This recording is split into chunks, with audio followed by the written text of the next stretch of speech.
Hallelujah. प्रभु की स्तुति हो, हमारे अति पवित्र परमेश्वर के नाम की स्तुति और महिमा आज के दिन हो। हालेलुया। मेरे प्रिय लोग, प्रभु ने हमें एक साथ 2021 फरवरी 17 तारीख हमें अनुग्रहित करके दिया है आज के दिन, इसलिए हम धन्यवाद करें, प्रभु की आराधना करें, स्तुति करें। हालेलुया। ये सर्वशक्तिमान प्रभु का दिया हुआ एक अनुग्रहित दिन है, इसलिए दिल से स्तुति करें प्रभु का। हालेलुया। अपने हाथों को उठाकर प्रभु की आराधना करें, स्तुति करें। हालेलुया। पिछले दिन और रात प्रभु ने हमें संभाला है। मेरे प्रिय लोग, हमें अच्छी नींद दी है प्रभु ने, उस अनुग्रह के लिए धन्यवाद करें। धन्यवाद धन्यवाद धन्यवाद।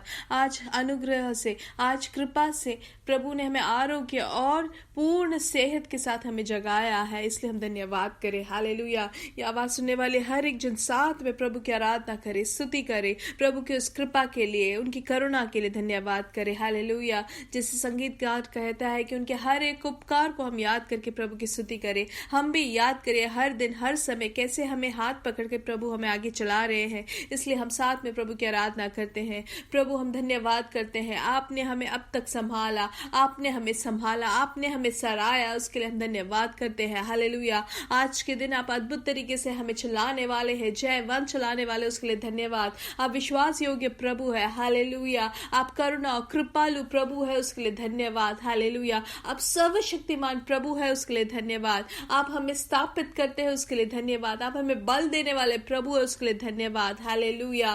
प्रभु, आपसे सब कुछ संभव है, उसके लिए हम आपकी स्तुति करते हैं, आपकी आराधना करते हैं। हालेलुया। आपके समान कोई नहीं है मेरे प्रभु। हालेलुया। हम साथ में अलग अलग जगह से हम आपकी आराधना करते हैं, स्तुति करते हैं। आप कितने अच्छे हैं, कितने भले हैं, आपके जैसे कोई नहीं है मेरे प्रभु। हालेलुया। आप हमारे सबसे नजदीक आने वाले प्रभु है, उसके लिए हम धन्यवाद करते हैं। भजन संहिता 92 में हम ऐसे पढ़ते हैं, उसके पहले के 2 वचनों में, यहोवा के लिए एक नया गीत गाओ, क्योंकि उसने आश्चर्य कर्म किए हैं, उसके दाहिने हाथ और पवित्र भुजा ने उसके लिए उद्धार किया है। आमीन। यहोवा ने अपना किया हुआ उद्धार प्रकाशित किया, उसने अन्य जातियों की दृष्टि में अपना धर्म प्रकट किया। हालेलुया। और 4 और 5, 6 में ऐसे हम पढ़ते हैं, हे सारी पृथ्वी के लोगों, यहोवा का जय जयकार करो, उत्साह पूर्वक जय जयकार करो और भजन गाओ, वीणा बजाकर यहोवा का भजन गाओ, वीणा बजा कर भजन का स्वर सुनाओ, तुरहिया और नरसिंगे फूक फूक कर यहोवा राजा का जय जयकार करो। हालेलुया। आमेन। मेरे प्रिय लोग, हम भी प्रभु की आराधना करें। हालेलुया। स्तुति करें, आराधना करें, जय जयकार करें। हालेलुया। उत्साह पूर्वक स्तुति करें। हालेलुया। क्योंकि हमारा प्रभु बहुत ही सर्वशक्तिमान प्रभु है, हमारा प्रभु हमारे आराधना के योग्य प्रभु है। हालेलुया। इसलिए आज का दिन हम आज सुबह से ही हम प्रभु की स्तुति करें, प्रभु की उपस्थिति में हम आनंदित हो। हालेलुया। सब लोग, ये आवाज सुनने वाले हर लोग, सब लोग प्रभु की आराधना करें। आपकी कोई भी परिस्थिति हो, प्रभु की स्तुति करें। हालेलुया। आपके जीवन में प्रभु ने जो आशीष दी है, जो भलाई की है, सब याद करके, उन्होंने हमें जो उद्धार दिया है, सब याद करके प्रभु की स्तुति करें। हालेलुया। आइए अपने हाथों को उठाकर हम एक साथ प्रार्थना करेंगे। वचन कहता है कि इस दुनिया में 1 या 2 या 3 जन साथ में कुछ भी प्रभु से मांगते हैं, वो जरूर पूरा होता है। इसलिए हम सब साथ में प्रार्थना करेंगे। आइए अपने हाथों को उठाएं। यीशु मसीह के नाम से प्रभु, हम आपकी उपस्थिति में आते हैं। धन्यवाद पिता, आपने पिछले दिन और रात अद्भुत तरीके से संभाला, हमें अच्छी नींद दी, हमें आज आरोग्य से, सेहत के साथ हमें जगाया है, इसके लिए धन्यवाद। आप हमें हाथ पकड़ के हमें चला रहे हो, उसके लिए धन्यवाद धन्यवाद धन्यवाद। आज ये आवाज सुनने वाले हर एक जन को यीशु मसीह के नाम से हम अनुग्रहित करते हैं। इनका परिवार अनुग्रहित रहे, इनका काम अनुग्रहित रहे, इनके बच्चे अनुग्रहित रहे, इनका शरीर अनुग्रहित रहे, हर तरीके का आप अनुग्रह, हर तरीके का कृपा आप उनके जीवन में बनाए रखे, हम प्रार्थना करते हैं। जहां पर भी उनको ऐसा डर है कि वो निंदित हो जाएंगे या उनको किसी भी बात में वो पीछे हो जाएंगे, जो भी डर से है वो भय दूर कर दे प्रभु। हालेलुया। उनको पूर्ण तरीके से सम्मान से आप उनको अलंकरण करें, हम प्रार्थना करते हैं। जो भी विषय है प्रभु उनके जीवन में, वहां पर उनको कभी भी निंदा से गुजरना ना दे प्रभु, हम प्रार्थना करते हैं। हालेलुया। प्रभु, जो भी रोग से पीड़ित पीड़ित है, यीशु मसीह के नाम से पूर्ण चंगाई वो प्राप्त करें। हालेलुया। यीशु मसीह के नाम से आज हम प्रार्थना करते हैं, छोटा हो या बड़ा रोग हो, प्रभु आप हमारे वैद्य है। हालेलुया, उसके लिए धन्यवाद। आपसे सब कुछ संभव है, उसके लिए धन्यवाद। हर एक रोग के बंधन आज यीशु मसीह के नाम से टूट जाए, यीशु मसीह के नाम से टूट जाए। सब कुछ आपसे संभव है, हम जानते हैं। आपकी कृपा हर एक जन के विषय में व्यापृत होती हो रही है, उसके लिए धन्यवाद। जिनके भी गर्भाशय में सालों साल से परेशानी है, जिस भी रोग से वो पीड़ित है, यीशु मसीह के नाम से उसमें से जिनको चंगाई मिले। सालों साल से जो भी उनके पेट में जो परेशानी है, प्रभु हम प्रार्थना करते हैं, भले वो डॉक्टर्स को भी नहीं मालूम है, लेकिन प्रभु आप उन्हें पूर्ण तरीके से चंगाई दे रहे हैं, उसके लिए धन्यवाद। यीशु मसीह के नाम से उनको चंगाई मिले। प्रभु हम प्रार्थना करते हैं कि आप अपना हाथ उनके ऊपर बढ़ा दे, प्रभु वो आपके स्पर्श को वो अनुभव करे। हालेलुया, धन्यवाद धन्यवाद। आपने अपनी प्रवृत्ति की है, उसके लिए धन्यवाद। प्रभु जो भी कैंसर या ट्यूमर से पीड़ित है, यीशु मसीह के नाम से वो जो रोग की शक्ति है वो दूर हो जाए। हालेलुया। प्रभु आपने उनको आरोग्य दी है, आपने खुशी दी है, उसके लिए धन्यवाद। हर एक मृत्यु का डर यीशु मसीह के नाम से दूर हो जाए। हालेलुया, धन्यवाद पिता, आपके कृपा के लिए धन्यवाद। प्रभु कोविड-19 से जो पीड़ित है, हम प्रार्थना करते हैं प्रभु जो भी इस रोग से है, या आइसोलेशन में है, या हॉस्पिटल में वेंटिलेटर में है, प्रभु आपके हाथों समर्पित करते हैं। प्रभु आपकी कृपा उनके जीवन में बनी रहे। प्रभु आपकी दयालु हाथ उनके ऊपर हो। प्रभु आप उनको छुटकारा दे, हम प्रार्थना करते हैं। हालेलुया। प्रभु ये आवाज सुनने वाले, ये संदेश सुनने वाले हर एक जन के लिए हम प्रार्थना करते हैं कि कोई भी संकट, कोई भी बाधा, कोई भी महामारी उनको छुए भी ना। प्रभु आपने उनको चारों तरफ से घेर रखा है, उस विश्वास योग्यता के लिए धन्यवाद। जिनके काम छूट गए हैं, आर्थिक विषय में जो भार से है, बिजनेस में उनको कमजोरी है, प्रभु आपकी कृपा उनके जीवन में हो। एक रास्ता बंद होता है तो प्रभु आप 100 रास्ते खोलने वाले, प्रभु उसके लिए धन्यवाद। प्रभु आप हमारे लिए कुछ भी दोष के लिए नहीं करते हो, सब कुछ आप हमारे लिए भलाई के लिए करते हो, उसके लिए धन्यवाद। प्रभु हर एक विषय में आप उत्तर दे रहे हो, उसके लिए धन्यवाद। आपकी कृपा से हमारे जीवन को भर दे। आज शाम का जो सभा है उसको भी आप अनुग्रहित करें, आप हमसे बात करें प्रभु। हालेलुया, आप हमें सराय, आप हमें आश्वासन दे, आपके वचन को सीखने की कृपा दे। प्रभु सारा आदर और महिमा हम आपको ही देते हैं, यीशु मसीह के नाम से हम मांगते हैं। आमीन आमीन आमीन। हालेलुया। प्रभु की कृपा और करुणा आपके जीवन में बहुत आयत से हो, हम प्रार्थना करते हैं। हालेलुया। हम जानते हैं कि आज शाम को हमारा बाइबल स्टडी रहेगा मलयालम में, उसमें हम मध्यस्थ प्रार्थना करेंगे, आराधना करेंगे और वचन से हम सीखेंगे। निश्चय तौर से अगर आप मलयालम समझते हैं तो आप जरूर उसके भागी बनो। हालेलुया। इंडियन टाइम 9:30 बजे होगा रात के, तो आप जरूर उसके भागी बने। अगर आप चाहते हैं कि आपके जीवन में एक बदलाहट हो तो आप जरूर उसके भागी बने। हालेलुया। और हम प्रार्थना करेंगे जो भी श्राप के उस बंधन में है उनके लिए हम प्रार्थना करेंगे कि उसमें से उनको छुटकारा मिले आज शाम की प्रार्थना में। इसलिए आप जरूर उसके भागी बने और आप प्रार्थना भी करें उसके लिए। हालेलुया। आइए हम साथ में परमेश्वर के वचन से हम सीखेंगे। पहले तिमुथियुस की किताब 4:8, उसमें ऐसा लिखा है, क्योंकि देह की साधना से कम लाभ होता है, पर भक्ति सब बातों के लिए लाभदायक है, क्योंकि इस समय के और आने वाले जीवन की भी प्रतिज्ञा इसी के लिए है। आमेन। हालेलुया। ये बहुत ही शक्तिशाली एक वचन है और प्रभु की महिमा हो। यहाँ पे पवित्र आत्मा हमसे कृत्य रूप से हमसे बात करे करके हम प्रार्थना करें। तो यहाँ लिखा है कि देह की साधना, या हम जानते हैं कि फिजिकल ट्रेनिंग जो है, या हमारी देह का जो व्यायाम होता है जो हम करते हैं वो लाभदायक है, लेकिन कम लाभ होता है करके हम यहाँ पे पढ़ रहे हैं। हम जानते हैं कि बच्चों के लिए भी एक फिजिकल ट्रेनिंग या फिजिकल एजुकेशन उनके स्कूल्स में होता है, वैसे ही यहाँ पे बोल रहे हैं कि जो देह की साधना है उसके बारे में हम यहाँ पे देख रहे हैं। और हम जानते हैं पूरी दुनिया भर में भी फिजिकल ट्रेनिंग को लेके बहुत ज़्यादा इम्पोर्टेंस देता है, महत्वपूर्णता दिया जाता है कि जिम खोल दिया है, पार्क में जिम होता है या फिटनेस सेंटर्स खोला हुआ है। और इसलिए जब ये सब चीज़ें हो रही है, ये होना ज़रूरी है, फिजिकल ट्रेनिंग ज़रूरी है, लेकिन इसका जो लाभ है वो थोड़ा कम है। इसका जो लाभ है वो कम है, लेकिन पर भक्ति, मतलब भक्ति सब बातों के लिए लाभदायक है।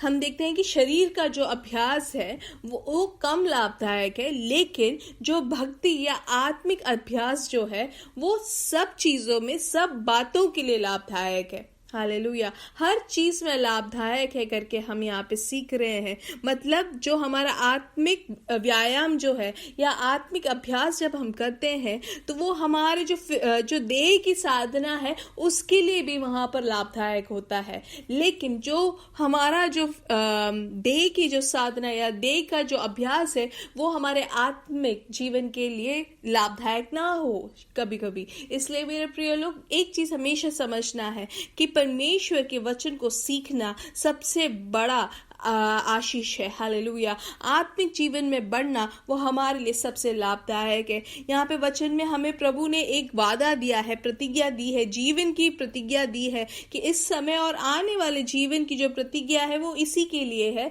कि हम आत्मिक व्यायाम में बढ़े।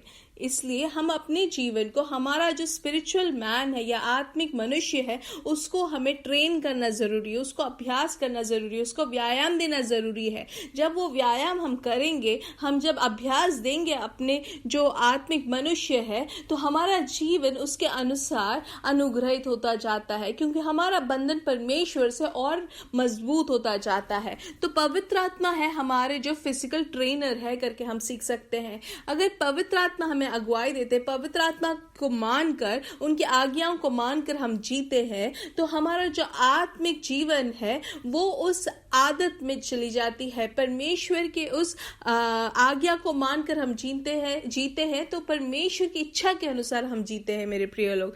तो हम यहाँ पे जानते हैं कि फिजिकल ट्रेनिंग जो है, हम अपना हाथ या पैर या हमारे पूरे शरीर को हम और मजबूत करने के लिए हम करते हैं, या हमारा जो वेट है उसको हमें कम करने के लिए हम कोशिश करते हैं। लेकिन पवित्र आत्मा हमें यहाँ बताते हैं कि हमारा जो ईसाई जीवन जो है वो क्या होना चाहिए, वो आत्मिक तौर से व्यायाम हमें करना है, अभ्यासित होना चाहिए। जब हम आत्मिक तौर से हमारे आत्मिक मनुष्य को हम जब व्यायाम या अभ्यास देते हैं तो हमारा जीवन उसके अनुसार होता है, परमेश्वर की इच्छा के अनुसार होता है। फिर हम ये जड़ के जो मोह है या किसी भी तरीके की दुनिया की मोह माया में हम नहीं लगेंगे, लेकिन परमेश्वर की इच्छा के अनुसार जिएंगे। हम जानते हैं कि परमेश्वर के सभी चेलों ने, सभी शिष्यों ने भी प्रभु के इच्छा के अनुसार जिया। कैसे? वो आत्मिक मनुष्य को व्यायाम और अभ्यास देकर। हालेलुया। इसलिए पवित्र आत्मा हमें अगुवाई देते हैं कि परमेश्वर के वचन में हमें आगे बढ़ना है,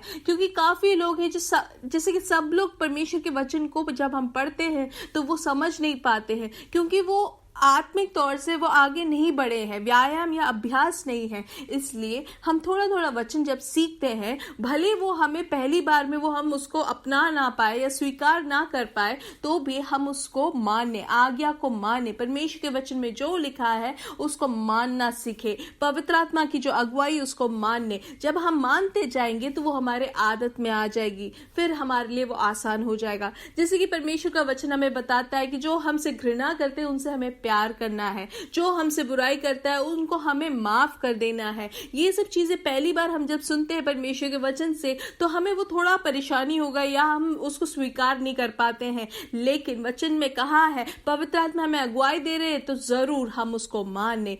जैसे कि हम फिजिकल ट्रेनिंग भी करते हैं तो पहले हमें बहुत ज्यादा दर्द देता है, शरीर में हमें कमजोरी लगती है, लेकिन अगर हम वहां पे बंद कर देंगे तो कोई भी फायदा नहीं, लेकिन करते रहना चाहिए। वैसे ही वचन में जो लिखा है, जो हमारे से जो जिसने बुराई की है उनको हम माफ कर दे या घृणा करने वालों से हम प्यार करेंगे, तब वहां पर हम अपने जड़ के जो मोह माया है उसको दूर करके परमेश्वर की इच्छा के अनुसार जिएंगे। फिर हम किसी को भी किसी भी तरीके की उनकी बुराई नहीं चाहेंगे, लेकिन सबके लिए हम आशीष ही चाहेंगे। परमेश्वर जैसे यीशु मसीह ने हमसे प्यार किया, जैसे पिता ने हमसे प्यार किया, वैसे ही प्यार करने के लिए प्रभु ने हमें बुलाया है, और वो हम कर पाएंगे जब हम आज्ञा को मानेंगे। मेरे प्रिय लोग, हम जब आत्मा में जब हम जिएंगे, हम वो अभ्यास में जब लाएंगे, पहले मुश्किल हो तो भी हम करते जाए, मानते जाए परमेश्वर के वचन को, और धीरे धीरे वो अभ्यास में आएगा और फिर वो हमारी आदत बन जाएगी, वो हमारा जीवन का एक शैली बन जाएगा। हालेलुया। जैसे वचन कहता है कि परमेश्वर के लिए दो, हम दूसरों को देना सीखे। जब जितना हम देंगे उतना ही हम पाएंगे करके वचन कहता है। तो पहले मुश्किल होगा, लेकिन हम देना सीखे। हम जितना हम बोते उतना ही हम सोते हैं मेरे प्रिय लोग। इसलिए हम जरूर फल काटने के लिए तैयार हो, उसके लिए हमें देना जरूरी है, हमें बोना जरूरी है। हालेलुया। इसलिए मेरे प्रिय लोग, जैसे कि फिजिकल ट्रेनिंग में अगर हमें दूसरे दिन उठने के बाद हमें शरीर में दर्द दे रहा है बोल के अगर हम नहीं जाएंगे तो वो वहां पर कार्य पूरा नहीं होता है। इसलिए इस दुनिया में हम जब जीते हैं सब कुछ हमें मानने के लिए मुश्किल होगा। वचन में कहता है कि क्षमा कर दो, जिसने हमसे बुराई की है उनको क्षमा कर दो। एक गाल में जिसने चाटा मारा उसको दूसरा गाल भी दो करके वचन कहते हैं। तो हम वो मान नहीं पाते होंगे। हमारे माता पिता को आज्ञा मानना है करके वचन में लिखा है तो वो हमसे करने मुश्किल होगा। लेकिन वचन में हमसे जो कहा गया, पवित्र आत्मा ने जो अगुवाई दी है, वो धीरे धीरे हम अभ्यास में लाए, हम उसका व्यायाम करें, हम आदत में हम उसको बदलते जाएंगे। इसलिए स्पिरिचुअल ट्रेनिंग या आत्मिक जो अभ्यास है वो हम सबके जीवन में होना है। और हमारा सिलेबस क्या है? परमेश्वर का वचन। इसलिए परमेश्वर का वचन को मानकर, और जो हमें ट्रेन करने वाला कौन है? पवित्र आत्मा। तो पवित्र आत्मा के अगुवाई से हम जब जीते हैं तो हमारा जीवन सुपरनैचुरल होता है। परमेश्वर ने हमें जो नया जीवन दिया है वो असाधारण जीने के लिए बुलाया है, असाधारण जीवन उनके साथ जीने के लिए। तो हम में से शायद कोई पूछते होंगे कि क्यों मैं असाधारण जीवन क्यों नहीं जी पा रहा हूं? वो इसलिए है क्योंकि हम वो आत्मिक अभ्यास में नहीं है, या आत्मिक जीवन हमारा परमेश्वर की इच्छा के अनुसार नहीं है। इसलिए वचन में जो लिखा है उसको मानना शुरू करें। हालेलुया। धीरे धीरे जब मानते हैं, पवित्र आत्मा जब अगुवाई देते हैं कि गलत लोगों के साथ ना बैठे, तो हम ना बैठे। पहले मुश्किल होगा लेकिन हम माने, सुबह और शाम उसको मानने हैं। हालेलुया। दिन भर हमें वो वचन को मानना है, वचन को ध्यान देना है। हालेलुया। जिसे पवित्र आत्मा कहते हैं कि ये लाभदायक है, हर चीज में भक्ति, हर चीज में सब बातों के लिए लाभदायक है। वो सिर्फ एक चीज के लिए नहीं, लेकिन सब चीज के लिए। फिजिकल ट्रेनिंग जो है वो सिर्फ शरीर के लिए लाभदायक है, लेकिन जो भक्ति है या जो स्पिरिचुअल ट्रेनिंग है वो सब चीज के लिए लाभदायक है। उससे हम आरोग्य प्राप्त करेंगे, हम पूर्ण तरीके से समाधान प्राप्त करेंगे, हम खुशी प्राप्त करेंगे, दूसरों के लिए आशीष का कारण बनेंगे। हालेलुया। और वो ही नहीं, परमेश्वर के साथ आने वाले जीवन के लिए भी जो प्रतिज्ञा हमें मिली है वो हम प्राप्त कर सकते हैं। इसलिए शारीरिक तौर से अभ्यास करना जरूरी है, लेकिन उससे भी बढ़कर हमें भक्ति में बढ़ना है। परमेश्वर के वचन को हम माने, परमेश्वर के लिए हम जीने के लिए अपने आप को तैयार करें, हम उसके लिए जिए। हालेलुया। वो हमारी कृपा को, प्रभु की कृपा हमारे जीवन में बहुत आयत से होगी। हालेलुया। इसको हम आदत में बनाए। हालेलुया। तो जब हम ऐसे जिएंगे तो हमारे जीवन में जो भी संकट है, जो भी निराशा है, वो सब दूर हो जाएगा। हालेलुया। हमारे परिवार में जो परेशानी है वो भी दूर हो जाएगा। हमें प्रभु पूर्ण समाधान से भरेंगे। अगर हम में से ऐसे हैं कि सुबह हमने एक संदेश सुन लिया, रात को हमने प्रार्थना करके सो गए, तो ये आत्मिक जीवन नहीं है। परमेश्वर के वचन में जो लिखा है उसको मानकर जिंदगी भर हमें जीना है। वही होता है आत्मिक जीवन से, आत्मिक जीवन या आत्मिक मनुष्य को हम आगे बढ़ाए परमेश्वर में। हालेलुया। वही लोग हैं जो आत्मिक कह सकते हैं। हालेलुया। इसलिए मेरे प्रिय लोग, परमेश्वर के वचन को माने और पवित्र आत्मा की अगुवाई से हम चले। हालेलुया। तो हम वो जीवन जो प्रतिज्ञा प्रभु ने दी है उसको हम प्राप्त कर सकते हैं। प्रभु आपको बहुत आज से आशीष दे। मेरे साथ कहे, यीशु मसीह के नाम से हम बढ़ेंगे और बढ़ते ही जाएंगे। प्रभु आपको बहुत आज से आशीष दे।